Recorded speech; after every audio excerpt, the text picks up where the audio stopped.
la destruction donc, du deuxième temple a été faite par les armées du Romain Titus. Mais nous savons, nous, que les armées en question de détruire ce qui est physique, mais qu'au-delà de cet aspect physique, il y a des raisons plus spirituelles.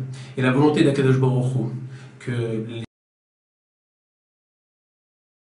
les raisons qui ont poussé Akadosh Baruch Hu à souhaiter la destruction de son sanctuaire, et ceci à 2 reprises. Mais en particulier, nous allons maintenant nous intéresser à la destruction du deuxième Beth Amikdash. Il y a donc maintenant près de 1000 ans. La raison la plus couramment évoquée est la sinat chinam, c'est-à-dire la haine gratuite qui régnait entre les hommes à cette époque. Il nous cite d'autres explications. Et en particulier, il nous parle de 2 histoires, des faits divers, qui sont évoqués pour expliquer la destruction du Beth Amikdash. Alors, avant de tenter de les expliquer, nous allons ces histoires, et ensuite nous allons en parler. La première histoire, il s'agit d'un quiproquo. Cette histoire est très connue. Il s'agit de l'histoire de Kamsa et de Bar Kamsa. Un individu avait un ami, on en parlait. La première histoire, il s'agit d'un quiproquo. Cette histoire est très connue. Il s'agit de l'histoire de Kamsa et de Bar Kamsa. Un individu avait un ami qui s'appelait Kamsa et un ennemi qui s'appelait Bar Kamsa. Un jour, cet homme souhaitait organiser un festin et à venir participer à sa soirée. Bien évidemment, il convia Kamsa et pour ce faire, il envoya son serviteur l'inviter. Mais son serviteur se trompa. Au lieu d'inviter Kamsa, il invita Bar Kamsa. Celui-ci se rendit à l'invitation, il arriva dans la salle et dès que l'hôte l'aperçut, il voulut le chasser. Pour éviter une humiliation publique, Bar Kamsa lui proposa de payer l'ensemble de ses consommations, nourriture comme boisson.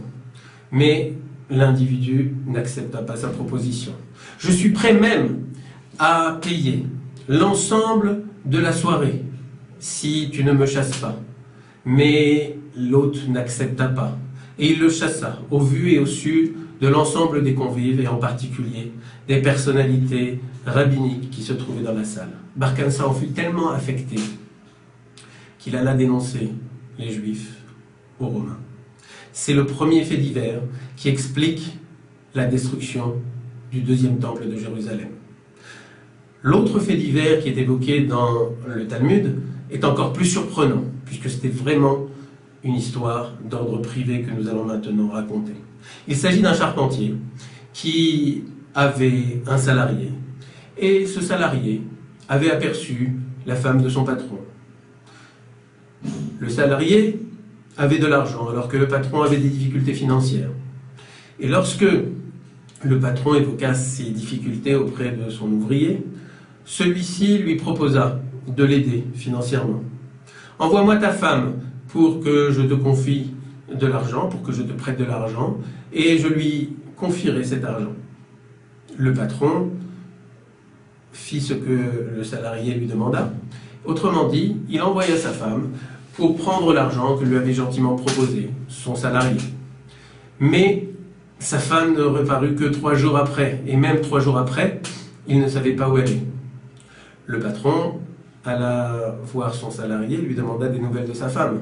« Je l'ai renvoyée dès que je lui ai fourni l'argent, mais j'ai entendu qu'elle a été attaquée et violée. » Alors le patron demanda conseil à son ouvrier, lui dit « Mais que dois-je faire dans cette situation ?» L'ouvrier lui dit que si c'était lui, il aurait divorcé. Je n'ai même pas de quoi payer la ktouba, c'est-à-dire en fait la somme que doit payer normalement un mari à son épouse lorsque le couple se sépare. Pas de problème, lui dit le salarié. Je suis prêt à te prêter encore une fois de l'argent pour que tu puisses financer la ktouba de ta femme. Et c'est ainsi que le patron divorça de son épouse et le salarié s'empressa de se marier avec elle dès que le divorce fut prononcé. Malheureusement, les affaires du patron ne s'améliorèrent pas. Et donc, il se retrouva dans l'impossibilité de rembourser son salarié. Alors, celui-ci lui proposa de reprendre le contrôle de l'entreprise et le patron devint son salarié. Et donc la situation s'inversa totalement. Autrement dit, le salarié avait pris l'ensemble de ce qui était cher à son patron, sa femme, son entreprise. Et c'est ainsi que, un jour, le salarié s'est retrouvé assis avec sa nouvelle épouse, et l'ex-patron était en train de les servir à manger et à boire. À ce moment-là, une angoisse lui... Le salarié s'est retrouvé assis avec sa nouvelle épouse, et l'ex-patron était en train de les servir à manger et à boire. À ce moment-là, une angoisse lui arriva et il se mit à sangloter. Des larmes pénétrèrent dans les verres des deux tourtereaux qui étaient en train de festoyer, et à ce moment-là, Akadosh Baruch Hu a décidé de détruire le temple de Jérusalem. Alors, nous comprenons bien que l'attitude de ce salarié est absolument immonde, puisqu'il a tout pris à son ex-patron. Mais de nombreux commentateurs nous disent que, selon les lois de la Torah, cet individu n'a enfreint aucune de ces lois, aucune des 613 mitzvot. Donc on comprend bien que cette attitude est déplorable, mais n'empêche, si aucune loi de la Torah n'a été enfreinte, et si surtout c'est un acte qui s'est fait de manière totalement privée, comment expliquer que Kadosh Baruch Hu ait décidé, suite à ces événements, de détruire le temple de Jérusalem et ainsi de punir toute une génération, et au-delà de cette génération, l'ensemble des générations jusqu'à nos jours? Alors il semblerait que nous devons analyser profondément ces histoires, et pour cela nous allons raconter une autre histoire qui ne s'est pas déroulée à la même période, qui s'est déroulée au temps de Moshe Rabbeinu, dans le désert, et plus particulièrement après 40 ans dans le désert, au moment où les Bnei Israël, les enfants d'Israël, s'apprêtaient à rentrer dans la terre promise. Juste avant, il y avait un roi qui dominait un peuple qui s'appelait Midian. Ce roi s'appelait Balak, et Balak souhaitait la destruction des enfants d'Israël. Il savait bien qu'il était inférieur militairement, surtout avec l'aide d'Akadosh Baruch Hu, et donc pour parvenir à détruire les enfants d'Israël, il fit appel au plus grand des prophètes de cette époque, à savoir Bilham, prophète non juif, qui lui aussi était un individu peu recommandable et qui souhaitait ardemment la destruction des Bnei Israël, mais celui-ci agit de manière beaucoup plus fine. On voit ainsi que dès que les serviteurs de Balak lui proposent de venir avec eux pour maudire les Bnei Israël, Bilham s'empresse de... Il ne pourra jamais agir si ce n'est avec l'accord d'Akadosh Baruch Hu. Et c'est ainsi que durant toute l'histoire de Bilham, on voit qu'il agit uniquement lorsque Hachem lui en donne l'autorisation. Et le premier soir, il n'obtient pas cette autorisation et donc il reste tranquillement chez lui. Le second soir, Hachem lui donne la possibilité de suivre les envoyés de Balak. Il s'exécute. Lorsqu'il s'agit de proférer des malédictions, lorsqu'Hachem lui demande de les transformer en bénédictions, il s'exécute. Et c'est ainsi que, jusqu'à la fin de l'épisode que nous raconte la Torah, la fin de l'épisode de Bilham, on voit que cet individu, que tous s'accordent à dire comme étant un individu très très peu recommandable, eh bien cet individu agit scrupuleusement selon ce que lui dit Akadosh Baruch Hu. Et on voit bien que par la suite, il s'efface presque discrètement de l'histoire. Et pourtant, quelques temps après, lorsqu'une guerre va vraiment éclater entre Midian et les enfants d'Israël, Moshe ne va pas hésiter à exécuter Bilham, alors que ce dernier n'a fait qu'appliquer ce que lui a dit Akadosh Baruch Hu. En tout cas, c'est ce qui ressort du texte, si l'on ne considère pas, bien entendu, les Mefarshim, les commentateurs, qui nous disent tous que cet individu était un individu très très peu recommandable.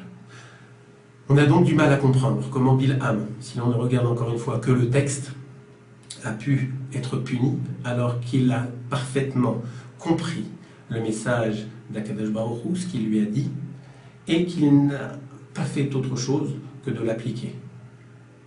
A l'inverse, Avraham Avinu, le premier de nos patriarches, n'a pas agi de cette manière. On voit dans l'épisode du sacrifice de son fils, du sacrifice d'Yitzhak, qu'il a souhaité vraiment sacrifier Yitzhak. Or, selon Rashi, on comprend que Akadosh Baruch Hu ne lui a jamais demandé de sacrifier son fils. Il lui a juste demandé de le monter sur l'autel, le Mizbeach, et de le ligoter. Comment imaginer qu'Avraham Avinu, celui qui a découvert tout seul Akadosh Baruch Hu, celui qui va donner naissance à l'ensemble du peuple juif, n'ait pas compris ce que lui a dit Akadosh Baruch Hu.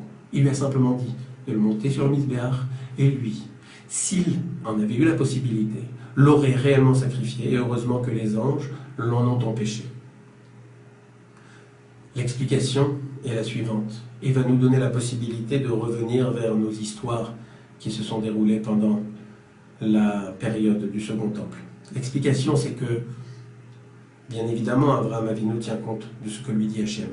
Mais au-delà des mots, au-delà des paroles qu'il a entendues, la préoccupation unique d'Avraham Avinu est d'appliquer la volonté d'Hachem. Et cela bien au-delà des mots qui lui ont été dits. Autrement dit, lorsque Dieu a demandé à Avraham Avinu de sacrifier son fils Yitzhak, et donc lorsqu'il lui a dit simplement de le monter sur l'autel et de le ligoter, Avraham Avinu a bien compris que la volonté d'Hachem, au-delà du fait de lui demander explicitement de le ligoter, eh bien la volonté profonde d'Hachem était qu'il souhaitait que Yitzhak soit sacrifié. Et donc Avraham Avinu va au-delà des mots, parce qu'une seule chose le préoccupe. La chose unique qui le préoccupe, c'est d'appliquer la volonté de Dieu. L'attitude de Bilham est exactement à l'inverse de l'attitude d'Avraham Avinu. Bilham sait très bien qu'il ne peut pas agir sans qu'Hachem lui en donne l'autorisation. Il n'est pas idiot. Mais par contre, dès qu'il en a l'opportunité, il s'empresse de suivre les émissaires de Balak pour maudire les enfants d'Israël, alors qu'il sait très bien que cela va à l'encontre de la volonté d'Hachem. Et donc on voit très bien que nous avons l'attitude d'un côté de Avraham Avinu, qui souhaite appliquer et agir selon la volonté d'Hachem, alors que Bilham, lui, peu importe la volonté d'Hachem, l'essentiel c'est de faire ce qu'il souhaite, mais de ne pas recevoir de punition, et c'est la raison pour laquelle il attend les paroles d'Akadosh Baruch Hu et il les utilise pour appliquer sa propre volonté contre la volonté manifeste de Akadosh Baruch Hu. On voit donc que c'est une situation absolument similaire qui peut être expliquée dans l'histoire du charpentier, de ce fameux patron qui a tout perdu. Si l'on considère que le salarié n'a absolument rien enfreint comme loi de la Torah, on peut dire qu'il n'a absolument pas fait de faute. Et pourtant, on voit très bien qu'il y a une faute beaucoup plus importante qui a été faite, c'est d'agir contre la volonté d'Hachem. Donc, parce qu'on sait très bien, bien évidemment, que Akadosh Baruch Hu n'approuve pas et n'a absolument pas approuvé les agissements de cet individu qui a dépouillé littéralement son ex-patron. Il lui a tout pris. Et ça, bien évidemment, c'est à l'encontre de la volonté d'Akadosh Baruch Hu. C'est tellement même évident que cela va à l'encontre de la volonté d'Hachem qu'il n'est même pas nécessaire de le préciser dans la Torah. On voit donc qu'il existe des attitudes qui sont condamnables et qui sont punissables, même si ces attitudes ne correspondent pas à une avéra de la Torah. Tout simplement parce que Hachem juge tellement évident que nous n'agissions pas de cette manière qu'il n'a pas pris la peine de nous le spécifier dans sa Torah. Et nous allons peut-être rentrer dans les détails de cette situation. Prenons l'exemple d'un ordinateur. L'ordinateur comporte un système d'exploitation. Il est installé lorsque l'ordinateur finit d'être fabriqué. Et grâce à ce système d'exploitation, l'ensemble des programmes peuvent fonctionner. Sans ce système d'exploitation, l'ordinateur ne peut pas travailler. Eh bien, Akadosh Baruch Hu nous a construit, nous, les êtres humains, avec notre propre système d'exploitation. Ce système d'exploitation, ce sont l'ensemble des valeurs qu'il a introduit en nous et qui sont des valeurs qui nous permettent de fonctionner et d'analyser l'ensemble des situations que nous vivons. Ce système d'exploitation, ces valeurs morales, eh bien nous devons les utiliser pour analyser chacune de nos attitudes. Et cette analyse nous permet de voir si nous pouvons agir ainsi ou si au contraire nous devons le retenir parce que cela n'est pas conforme à ce que souhaite Hachem. Cette analyse, il n'a pas besoin de nous la donner explicitement dans la Torah parce que cela fait partie de notre patrimoine génétique, c'est-à-dire notre patrimoine spirituel et moral qu'il nous a donné. Et donc nous devons absolument l'utiliser. Et si l'on enfreint cet instinct, ce patrimoine moral qu'il nous a donné et que nous agissons à l'inverse, eh bien cela provoque une faute qui est bien plus importante qu'une faute qui est écrite dans les 613 mitzvot, tout simplement parce que cela est introduit par Hachem en nous, et ceci depuis la création du monde. On voit bien donc qu'à chacune de nos attitudes, nous devons analyser la situation et essayer de nous demander, est-ce que aujourd'hui, lorsque j'agis ainsi, j'agis selon les volontés d'Hachem? Et pour répondre à cette question, j'utilise l'ensemble des outils qu'il m'a donnés, y compris les valeurs morales qui me permettent naturellement, par instinct, d'analyser chaque situation. Est-ce que l'action que je fais actuellement est conforme à la volonté d'Akadosh Baruch Hu? Est-ce que c'est conforme à la vie que doit mener un juif? Et en vérité, est-ce que c'est conforme à la vie que doit mener un être humain? Parce que ces valeurs ont été introduites bien avant la notion de judaïsme. C'est ainsi que Rav Chaya Gaon nous explique que tous les commandements qui ont été donnés par Akadosh Baruch Hu, non pas explicitement, mais des commandements qui peuvent être déduits par le raisonnement et l'analyse, eh bien ces commandements ont été donnés depuis la création de l'homme, c'est-à-dire depuis Maaseh Bereshit. Et donc, l'ensemble de l'humanité y sont soumis, c'est-à-dire que même les non-juifs, qui pourtant n'ont que 7 lois à respecter, les 7 lois de Noach, eh bien même ces non-juifs ne peuvent pas se soustraire. À chaque fois qu'ils agissent, à chaque fois qu'ils se comportent en société vis-à-vis de n'importe qui, dans n'importe quelle situation, ces non-juifs sont obligés, eux aussi, au même titre que les juifs, d'analyser leur comportement et d'essayer de répondre à chaque fois à la question, est-ce que j'agis de manière conforme aux valeurs morales qui ont été introduites par Akadosh Baruch Hu à la création? Et s'ils n'agissent pas ainsi, c'est-à-dire que s'ils agissent de manière immorale, même si ces agissements ne sont pas proscrits par les 7 lois noachides, eh bien malgré tout, ils sont punissables au même titre que les Juifs. Allons un peu plus loin. Et citons un autre exemple. Vous savez que le Mishkan, c'est-à-dire le sanctuaire, a été inauguré à peu près 1 an après la sortie d'Égypte par Aaron, le premier grand prêtre et le frère de Moïse, de Moshe Rabbeinu. Eh bien, le jour de l'inauguration du sanctuaire, du Mishkan, dans le désert, Nadav et Avihu, les 2 fils aînés de Aaron, sont morts parce qu'ils ont été déclarés coupables par Akadosh Baruch Hu de fautes. Et parmi les fautes qui leur sont reprochées, il y a le fait qu'ils ont introduit du vin dans le Mishkan, dans le sanctuaire. Or, la faute qui leur est reprochée, c'est-à-dire cette introduction du vin dans le sanctuaire, n'a été donnée que suite à leur mort. Autrement dit, ils ont été punis et ont été condamnés à mort pour une faute qui n'était pas explicite dans la Torah, ou en tout cas elle ne l'était pas au moment des faits. Comment expliquer qu'on puisse condamner une personne alors que la loi n'est pas encore sortie? L'explication est simple. C'est que le niveau de Nadav et Avihu et même la logique permettaient naturellement de comprendre qu'il n'était pas recommandable d'introduire du vin dans le sanctuaire de Dieu. Et donc ils auraient dû mener cette analyse eux-mêmes, et puisqu'ils ne l'ont pas faite, ils sont punissables. On voit donc que le raisonnement, l'analyse, le fait d'utiliser son cerveau et d'analyser chacune des situations n'est pas une option pour Akadosh Baruch Hu, c'est une obligation. C'est une obligation d'autant plus importante que l'on est à la tête du peuple et que l'on a des responsabilités, nous allons le voir dans quelques instants. Mais en tout cas, allons encore un peu plus loin. Le Sefer HaChassidim nous dit que même si nous pensons et que nous analysons nos actes, comme nous l'avons dit jusqu'à présent, autrement dit, nous agissons, nous réfléchissons, et nous pensons que nos actes que nous sommes en train de faire sont tout à fait louables, et que c'est une erreur. Autrement dit, nous nous sommes trompés, mais nous sommes de bonne foi. Et bien malgré tout, nous sommes punissables.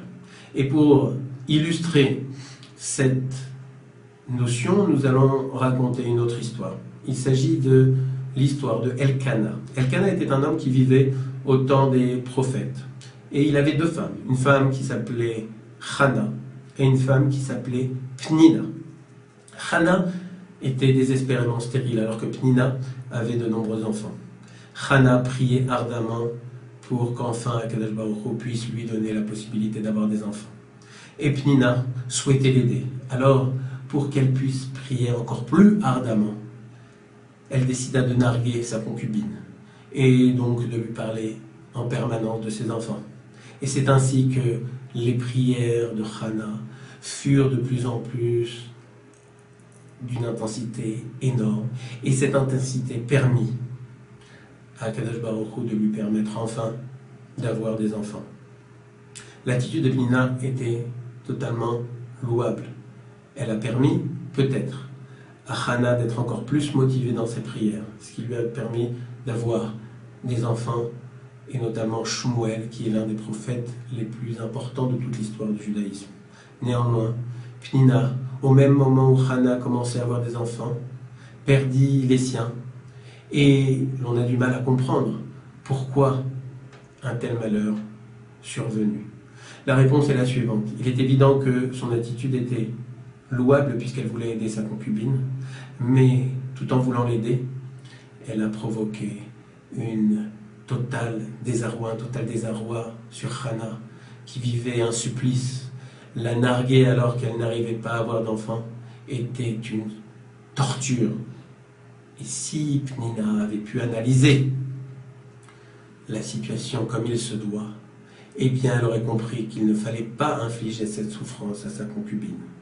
Le fait qu'elle n'ait pas bien analysé sa situation a provoqué le fait aussi qu'elle a été punissable. On voit donc qu'il ne suffit pas de vouloir analyser, il faut pousser suffisamment loin l'analyse pour qu'on puisse arriver à la bonne conclusion. Tout un travail, tout un projet de vie qu'il faut vivre quotidiennement.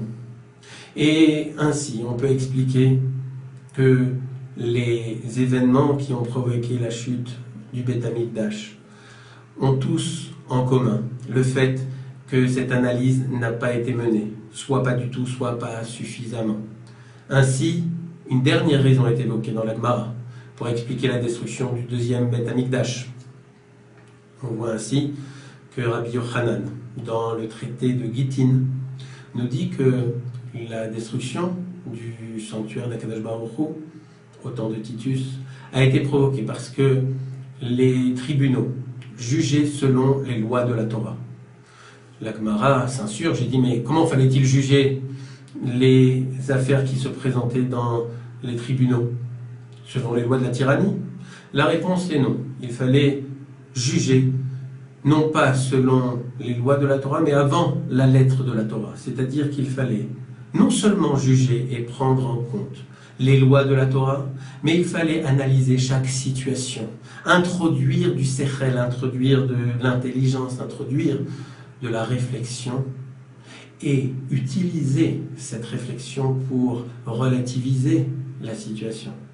Et donc, on voit bien que lorsque les tribunaux se sont bornés à juger uniquement selon les lois de la Torah, sans utiliser leur réflexion, les valeurs que chaque juge a reçues au même titre que chaque être humain par Akadosh Baruch Hu au moment de la création du monde, et bien lorsque l'on omet d'utiliser ces valeurs-là, ce patrimoine génétique, ce système d'exploitation comme on l'a défini auparavant, eh bien cela donne un jugement erroné. Et c'est parce que les tribunaux n'ont pas utilisé toutes ces données que le Beth Amikdash a été détruit.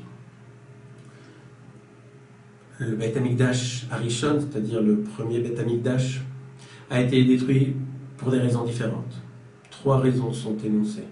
L'idolâtrie, le meurtre et les mauvaises mœurs. Et ces lois sont explicites, elles, dans la Torah.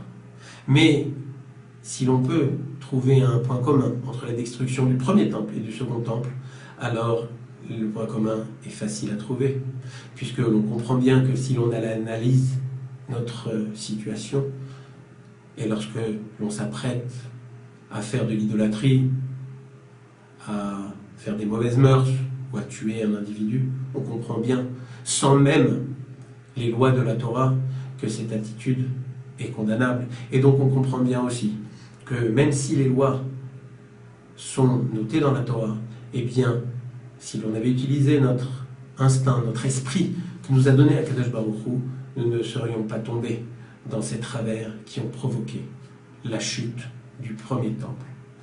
Mais vous savez que le 9 Av, cette journée si triste que nous vivons actuellement, à l'origine était une journée qui devait être joyeuse. Cette journée, ça devait être le point de départ de l'entrée des Bnei Israël en Eretz Israël, en terre promise. Et ceci, 1 an simplement après la sortie d'Égypte. Que s'est-il passé? Les explorateurs ont été envoyés par Moshe Rabbeinu pendant 40 jours pour voir si la terre était bonne et pour voir comment ils allaient pouvoir pénétrer dans ce pays que leur a promis Akadosh Baruch Hu. Au cours de cet épisode, et juste avant d'envoyer les explorateurs, Moshe Rabbeinu va donner un ordre de mission à ses envoyés du peuple d'Israël. Il va leur poser des questions très précises. Et si nous analysons les réponses qui ont été données 40 jours après par les explorateurs, nous voyons que les réponses correspondent en tout point aux questions que leur a posées Moshe Rabbeinu. Autrement dit, de 2 choses l'une. Soit Moshe Rabbeinu n'avait pas envoyé des explorateurs parce qu'il ne voulait pas risquer de mauvaises réponses, soit, si il était prêt à les envoyer, il devait accepter les réponses que leur ont donné les explorateurs. Autrement dit, il devait accepter les réponses qui lui ont été données. Et pourtant, on voit que, malgré le fait qu'il y a une totale adéquation entre les réponses des explorateurs et les questions qui ont été auparavant posées par Moshe Rabbeinu, malgré tout, ils ont été punis, ils sont morts, et toute la génération a été entraînée dans leur perte, puisque toute la génération qui assistait à cet événement est morte dans le désert, et ceci pendant 40 ans. Et au-delà de ça, la tonalité de la journée que nous vivons aujourd'hui, à savoir le 9 Av, la tonalité a totalement changé. À la base, cela devait être une journée joyeuse, et pourtant, cette journée à la base, qui devait être historiquement belle, puisqu'elle devait marquer l'entrée en Eretz Israël, va désormais porter le sceau du malheur. Et ceci pour toute l'histoire du judaïsme jusqu'à la venue de Mashiach. Comment expliquer ce paradoxe? Les explorateurs ont simplement répondu selon ce qu'ils ont vu aux questions de Moshe Rabbeinu. La réponse est la suivante. De qui? C'était des princes de tribus. Ils étaient à la tête de centaines de milliers d'hommes. Et à ce titre, ils étaient des experts et connaissaient particulièrement les lois et les volontés d'Akadosh Baruch Hu. Ils savaient analyser parfaitement les situations. Lorsqu'ils ont pénétré en Eretz Israël, Ils ont vu de leurs yeux une situation, mais leur sérel, leur esprit, leur instinct, leur formation devait leur permettre d'analyser la situation d'une manière totalement différente. Au lieu de transmettre une évaluation des données, après les avoir analysées sous le prisme de tout ce qu'ils connaissaient, c'est-à-dire d'utiliser tous les outils que leur avait fournis Akadosh Baruch Hu, eh bien, ils ont donné des informations brutes sans même les analyser. Or, les informations brutes telles qu'ils les ont données, et qui donc ne sont pas exploitées d'une manière réelle, eh bien, étaient des informations erronées. Et c'est exactement la faute qu'on leur a reprochée. Autrement dit, là aussi, on leur reproche d'utiliser uniquement des données brutes, qui sont certes réelles, mais ces données brutes, lorsqu'elles ne sont pas analysées, se révèlent être totalement fausses. Et donc, même dans cette situation, même à l'origine du Nofav, nous voyons qu'il y a cette faute qui n'est marquée nulle part, mais qui est tellement grave qu'elle change toute la tonalité d'une journée telle que nous la vivons, qui change toute l'histoire et qui provoque l'exil du peuple juif pendant 2000 ans, et nous espérons bientôt que cela va se terminer, mais pour l'instant ça n'est pas terminé.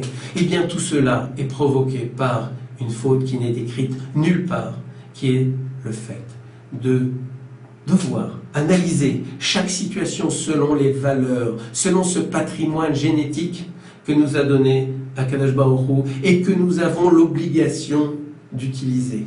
On voit bien que si l'on applique ces données, eh bien, notre vie doit nécessairement changer. À chaque instant, à chaque événement qui se produit dans notre vie, nous devons réfléchir, analyser et ensuite choisir notre comportement.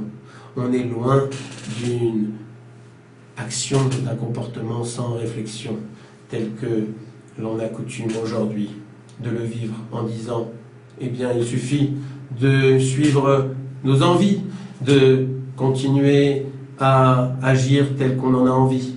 Ça n'est pas le message de la Torah, ça n'est pas le message d'Akadosh Baruch Hu. Akadosh Baruch Hu veut qu'au contraire, chaque événement, chaque action soit analysée et réfléchie. Alors revenons à nos deux faits divers, ces faits divers qui ont provoqué la destruction du deuxième temple, ont provoqué la souffrance des personnes victimes.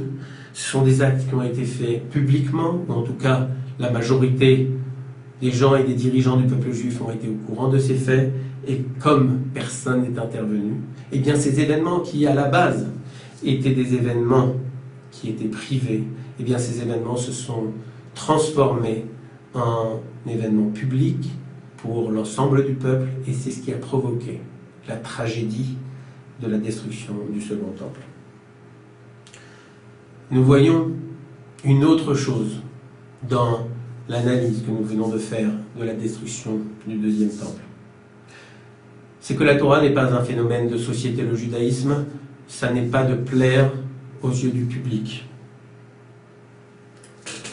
Vous savez que dans les deux faits divers qui se sont déroulés, aussi bien l'hôte qui avait convié l'ensemble de ses amis à la soirée, à son banquet, que le salarié, eh bien tous ces deux individus sont ressortis totalement blancs vis-à-vis du public et vis-à-vis des gens qu'ils côtoyaient. Et pourtant, leur comportement, on l'a vu, est totalement condamnable aux yeux d'Akadosh Baruch Hu. Autrement dit, nous voyons que la Torah ne nous dit pas de plaire en société, et également ne nous dit pas qu'il faut, pour arriver à l'objectif qui est le nôtre, à savoir d'arriver à plaire à Akadosh Baruch Hu, elle ne nous dit pas d'avoir un poste enviable. Au contraire, Akadosh Baruch Hu ne souhaite pas autre chose que d'avoir une attitude sincère et véridique.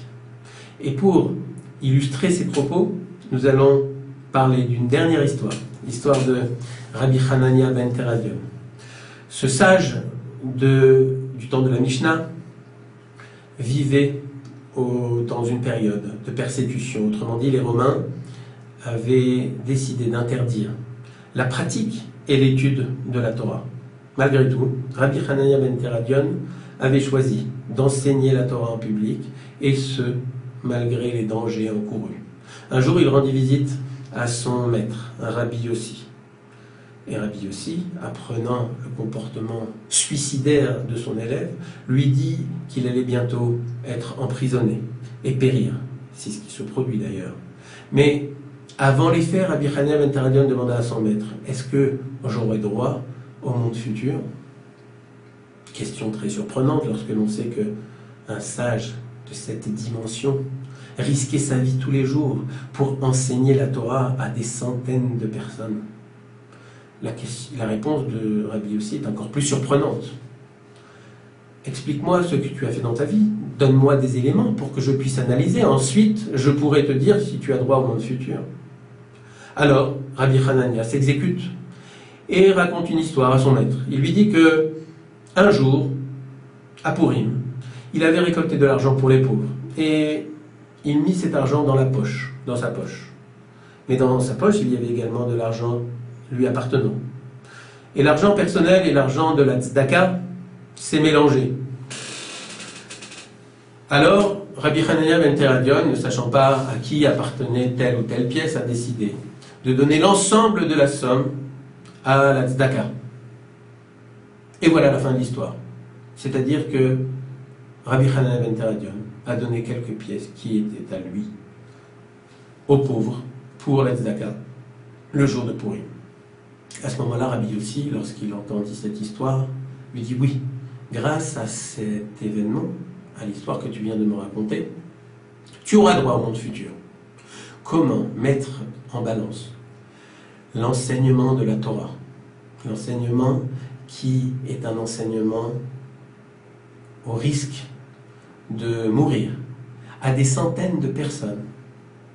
Comment mettre en balance cet acte-là, pour laquelle il n'y a pas eu de réponse précise de Rabbi Yossi. Autrement dit, Rabbi Yossi savait très bien que son élève enseignait la Torah en public, et pourtant, il ne lui a pas promis le monde futur pour ça. Et pour quelques pièces de tzedaka, Rabbi Yossi lui dit: oui, pour cet acte-là, tu auras droit au monde futur. La réponse est simple.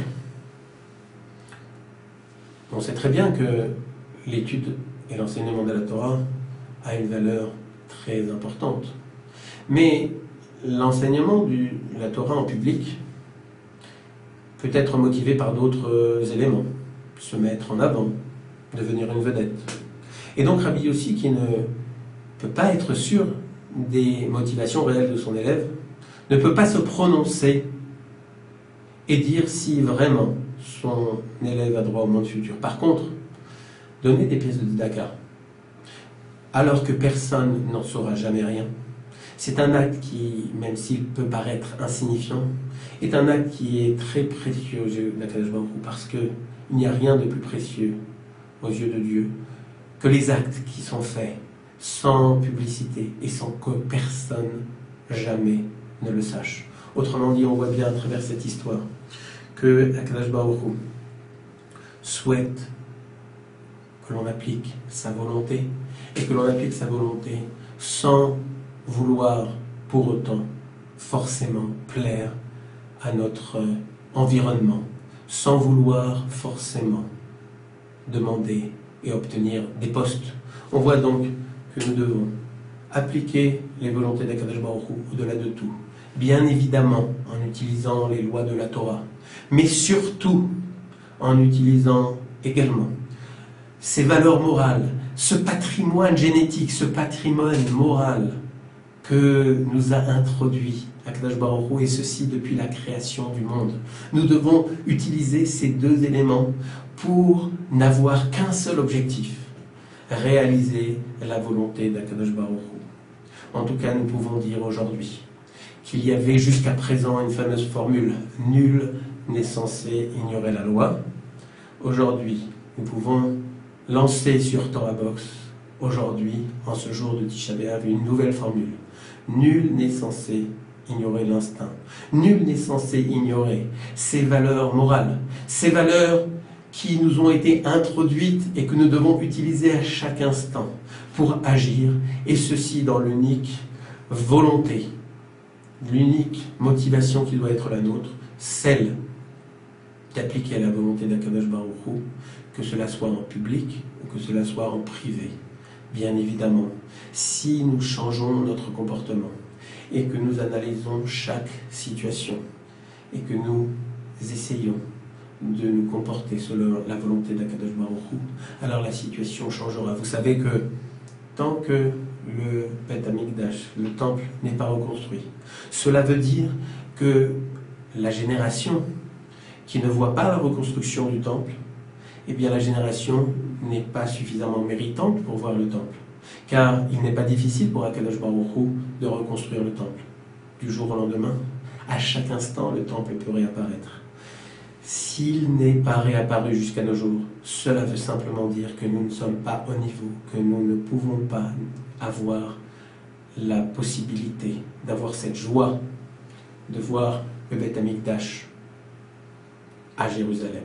Pour y parvenir, nous devons aujourd'hui utiliser tous ces outils-là pour appliquer la volonté d'Akadosh Baruch Hu. Et si nous y parvenons, alors nous espérons que l'année prochaine, et peut-être même avant, nous vivrons des événements heureux et que le prochain 9 Av ne sera plus un jour de jeûne, mais qu'il sera un jour plein d'allégresse avec Mashiach à nos côtés et à notre tête.